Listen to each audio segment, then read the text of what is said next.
Alors, lorsque l'on va t'offrir la possibilité de devenir meilleur dans ton industrie avec l'IA, saute là-dedans. Ouais. Moi, j'ai 55 ans aujourd'hui en date où on fait le podcast, puis je vais encore à l'école. Je me suis inscrit au HEC Montréal en IA il y a 2 ans. Je suis allé chercher ma certification. Même que toi, quand même, 55 ans, c'est parce qu'il y a beaucoup de gens, probablement que des fois, ils nous écoutent. Ils disent, voyons, 55 ans, retourne à l'école. Mais tu sais, dans le fond, il n'y a pas d'âge, c'est très possible. Puis même que l'intelligence artificielle, c'est plus facile que le commun des mortels peut penser. Là. Ben, complètement. Écoute, c'est ça que je dis. Puis c'est ça la beauté, je pense, du message que je laisse.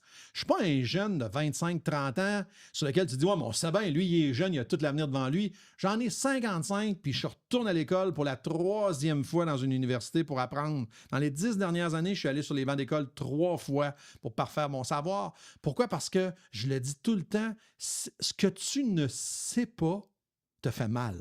Mm-hmm. Puis le pire, c'est que tu ne sais pas que tu ne sais pas. Ouais. Fait que c'est vraiment un cercle vicieux, là. Ouais. OK?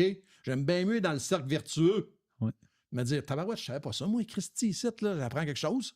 Ouais. Fait que, et ça, entre autres, l'IA. Je veux dire, il n'y a pas d'âge pour apprendre l'IA.